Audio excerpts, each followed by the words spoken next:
अस्सलाम वालेकुम। आज मैं जा रही थी हॉस्पिटल। मैंने ना वो अपने ना कमर के एक्सरे करवाने थे और साथ में ना वो करवाना था, क्या कहते हैं, पाँव की एड़ियों के एक्सरे। हल्का फुल्का मैंने कहा नाश्ता करें तो रवाना हो। यहाँ घर से आपको पता है ना कि वहाँ फिर ना काफ़ी टाइम लग जाता है।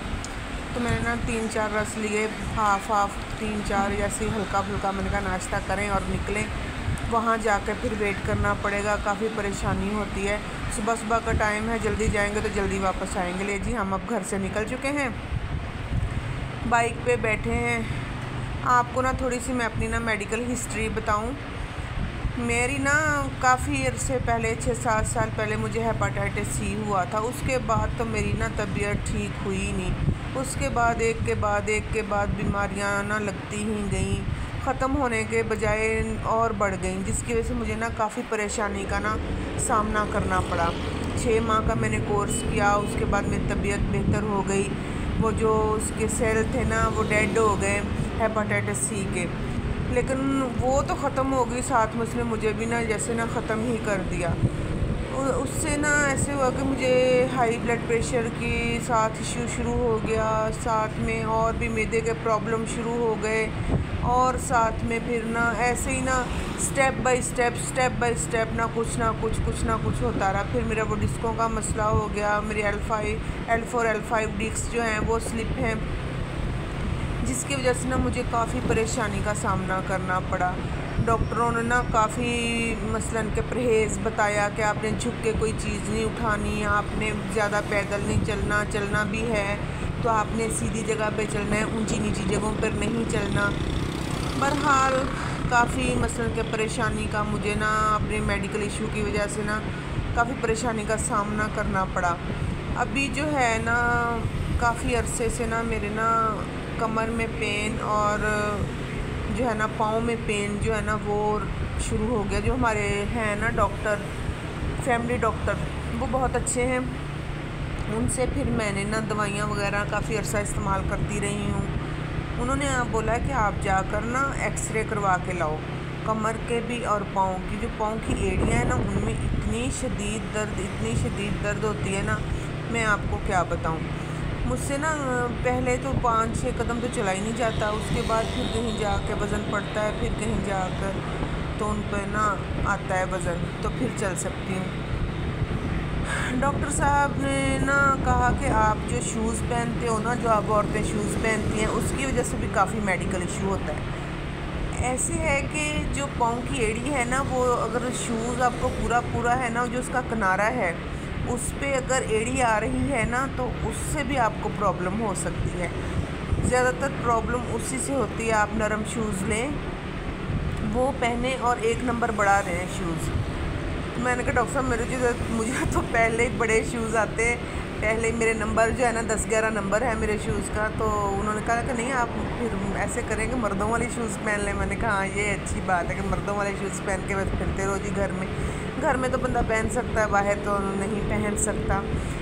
अभी जो है ना मुझे जाना है हॉस्पिटल। पहले मैं गई उधर, क्या कहते हैं, हॉस्पिटल है इधर अकरम टीचिंग हॉस्पिटल। उधर उन्होंने कहा कि हमारी जो एक्सरे मशीन है ना वो ख़राब हो गई है।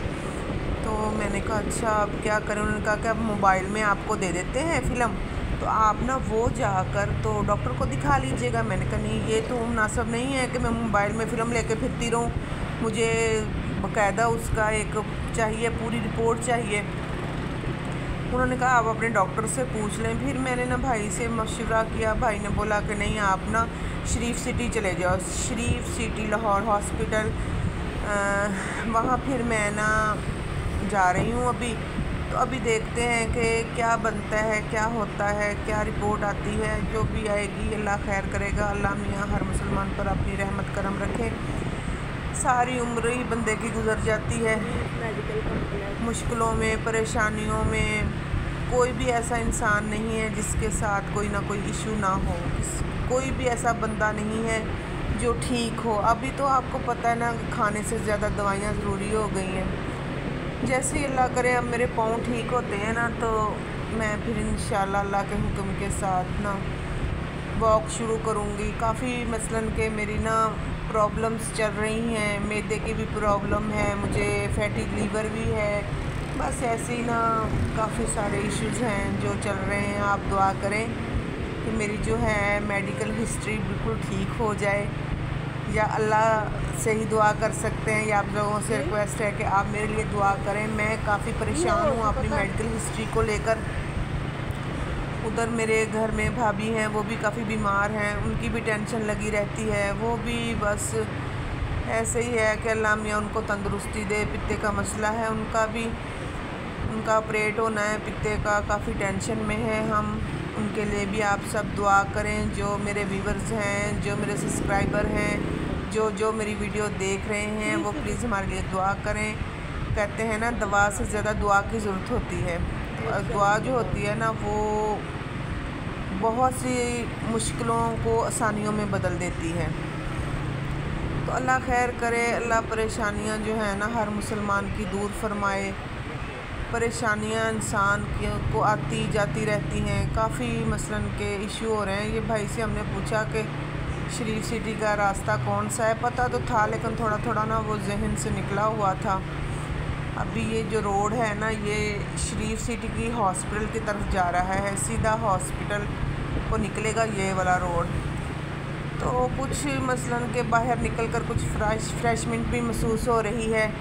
काफ़ी मसलन के ना अरसे के बाद घर से निकली हूँ दूर। वैसे तो बाज़ार वगैरह आना जाना लगा ही रहता है, लेकिन जैसे बंदा सिटी से बाहर निकलता है ना, तो फिर जो इन्जॉयमेंट होती है, थोड़ा सा माहौल चेंज होता है, उससे भी बंदे की ना तबीयत काफ़ी बेहतर हो जाती है। कि घर में बैठे रहो, बंद बैठे रहो, कहीं घूमो फिरो नहीं, फिर उससे भी ना काफ़ी प्रॉब्लम्स होती हैं।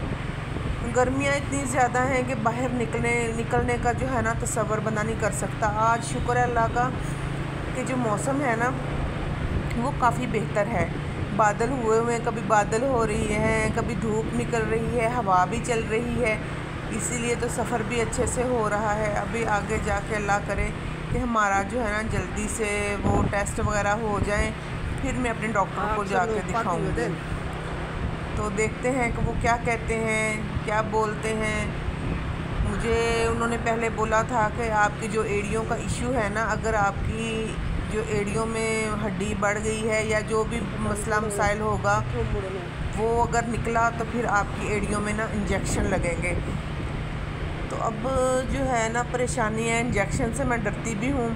पहले मेरी कोहनी में ना इंजेक्शन लगा था, लेकिन पेन इतनी नहीं हुई थी। फिर भी एड़ियाँ जो है ना, एड़ियाँ आपको पता है सख्त होती हैं, इससे मैं ज़रा डर रही हूँ कि दोनों एड़ियों में अगर इंजेक्शन लगे तो कितनी पेन होगी, कितना वो मसलन के दर्दनाक सा सीन जो है ना आँखों के सामने आ रहा है। मैंने ना यूट्यूब पे सर्च भी की कैसे इंजेक्शन लगता है, कैसे होता है, तो वो देख के भी ना कुछ दिल को ना कुछ हो रहा है मेरे ना। तो बस अल्लाह खैर करेगा। आप सबकी दुआएं अगर मेरे साथ हैं तो इंशाल्लाह से सारे मामलात जो हैं ठीक हो जाएंगे। कितना मौसम अच्छा लग रहा है, हरियाली हरियाली देख के। ये पौधे हैं, ये दरख्त हैं, ठंडी हवा है, खुशगवार मौसम है और बाइक का सफ़र है वाजिब। बहुत ही अच्छा लग रहा है मुझे, बाहर निकल के ठंडी ठंडी हवा महसूस हो रही है। हॉस्पिटल तकरीबन हम ना अभी पहुंचने ही वाले हैं। अभी तो ना उसी रोड पर हैं जो हॉस्पिटल की तरफ जा रहा है। और साथ में मेरे बेटे की कॉल आ गई कि मम्मा आप अभी तक पहुंचे नहीं हॉस्पिटल, अभी आप रास्ते में ही हो। उसने पूछने के लिए फ़ोन किया कि आप पहुंच गए हो, क्या बोला डॉक्टरों ने। हमने कहा कि वो एक हॉस्पिटल में तो हुआ ही नहीं, तो हमें अभी ना दूसरे हॉस्पिटल में ना जाना है। तो शरीफ सिटी जा रहे हैं हम। फिर हमने फ़ोन उसको कहा कि आपको जैसे ही हमें पता चलेगा हम आपको फ़ोन करके ना बता देंगे। ये अभी नज़दीक ही पहुंचने वाले हैं। जो लाहौर में रहते हैं, जो इन रास्तों से वाक़फ़ हैं, उनको तो पता ही होगा इन रास्तों का, इन हरियाली का, इन खुशगवार मौसम माहौल। आपको पता है लाहौर तो लाहौर ही है ना। फिर माशाल्लाह अभी तो ये बाहर वाला सारा रास्ता है, बाहर वाली सारा मसलन के है हरियाली वगैरह। अंदरून लाहौर में तो क्या ही बात है, वहाँ के तो नज़ारे ही और हैं। जो लाहौर गए हुए हैं, जिन्होंने एंजॉयमेंट किया हुआ है, उनको तो पता है ना कि लाहौर कैसा है। अभी जो है ना गर्मियाँ ज़्यादा हैं, जैसे ही थोड़ी गर्मी कम होगी फिर एंजॉय करने के लिए जाएंगे हम। लाहौर पार्क जाएंगे, मीनार पाकिस्तान जाएंगे। बच्चे बोल रहे थे 14 अगस्त को जाएं, लेकिन मैंने कहा कि नहीं, 14 अगस्त को बहुत ज़्यादा रश होता है, वहाँ जाना सेफ ही नहीं है। वैसे भी रास्ता ही नहीं होता। बेटा मेरा गया था पिछली दफ़ा ना, तो वो बोल रहा था कि मम्मा रास्ता इतना बंद था, इतना ब्लॉक था ना रास्ता, तो मैं क्या बताऊँ आपको। मैंने कहा अच्छा बेटा, आगे से ना आप जो है ना एहतियात किया करो। आप ना इतना सफ़र जो है ना वो करके जाते हो, फिर आगे पहुंच भी ना सको तो सही नहीं है ये सब। ले जी, अभी जो है ना बाइक पे ही हैं हम और सफ़र जारी है हमारा। इंशाल्लाह पहुंच जाएंगे थोड़ी देर में। और फिर हॉस्पिटल के आपको पता है रूल्स होते हैं थोड़े बहुत, वो फॉलो करने होते हैं, तो उसके बाद ही कहीं जाके फिर कोई काम बनता है, ख़त्म होता है। अल्लाह मियाँ हर मुसलमान को हॉस्पिटल के चक्करों से बचाए जी। हॉस्पिटल के जो चक्कर है ना वो बंदे को खा जाते हैं। बस अल्लाह मियाँ अपने हिफ्ज़ो मान में रखे, तंदुरुस्ती दे, किसी को कुछ ना हो। जिसके साथ मेडिकल प्रॉब्लम्स हैं उनको ही पता है कि हॉस्पिटल के जो थक्के हैं ना वो खाने जब पड़ते हैं ना तो कितना पसंद के बुरा लगता है। घर से निकलना मेरा तो दिल ही नहीं करता, निकलने को, कहीं जाने को, कुछ करने को। जब बंदे की तबीयत ठीक ना हो ना तो कुछ भी करने को दिल नहीं करता। दिल करता है कि फिर बंदा घर में ही बैठा रहे, जाए ही नहीं कहीं पे। लेकिन क्या करें, फिर निकलना भी पड़ता है, जाना भी पड़ता है। बंदे के साथ 100 मसले मसाइल होते हैं जो बंदे को देखने होते हैं। हर परेशानी, हर दुख सुख ज़िंदगी के साथ है, फिर क्या कर सकता है बंदा। ऐसे है कि अब ना सारी उम्मीदें, सारी आसें अपने अल्लाह के ऊपर छोड़ी हुई हैं। अल्लाह ही है जो रहम करम करने वाला है, अपने बंदे पे रहम करे, करम करे, अपने हिफ्ज़ो ईमान में रखे हर मुसलमान को। जो बीमार हैं अल्लाह मियाँ उनको तंदुरुस्ती अता फ़रमाए। जो मसलन के दुखी हैं, हमसे भी बहुत ज़्यादा दुखी लोग पड़े हुए हैं इस दुनिया में, अल्लाह मियाँ उनको तंदुरुस्ती अता फ़रमाए, सेहत दे। और अल्लाह मियाँ हमारी दुआ भी सुने, हमें भी अल्लाह मियाँ तंदुरुस्ती अता फ़रमाए, सेहत दे। देखें 2-3 दिन से मैंने व्लॉग नहीं बनाया, नहीं मैंने वीडियो अपलोड की। वो मेरी तबीयत इतनी ख़राब थी जिसकी वजह से मुझे ना फिर काफ़ी परेशानी हुई। ये जी हॉस्पिटल पहुंच गए हैं, एक्सरे मैंने दे दिए हैं। अभी एक्सरे हमें मिलेंगे, बाहर निकलते हैं, फिर एक्सरे लेकर फिर जाएंगे डॉक्टर्स के पास। एक्सरे मिले हमें और फिर दोबारा से हो गए रवाना हम घर के लिए। अभी घर पहुंचेंगे, डॉक्टर के पास जाएंगे, देखते हैं वो क्या कहते हैं। तो इसी व्लॉग का यहीं पे करते हैं एंड। तो आप मेरे लिए प्लीज़ कीजिएगा दुआ। अगले व्लॉग में मैं आपको बताऊंगी कि मेरे डॉक्टर ने क्या बोला है, इंजेक्शन लगवाने हैं नहीं लगवाने, रिपोर्ट्स क्या आई हैं, ये बाकी की जो रिपोर्ट्स हैं सारी वो मैं आपको अगले व्लॉग में ना बताऊंगी सारी। तो प्लीज़ मेरी वीडियो को पूरा देखिएगा, मेरी वीडियो को फुल वॉच कीजिएगा। बड़ी मेहनत के साथ मैं वीडियो बनाती हूँ तबीयत ख़राब होने के बावजूद। तो ये वीडियो का करती हूँ मैं इसी जगह पे एंड। तो दुआ में याद रखिएगा। अल्लाह हाफिज़।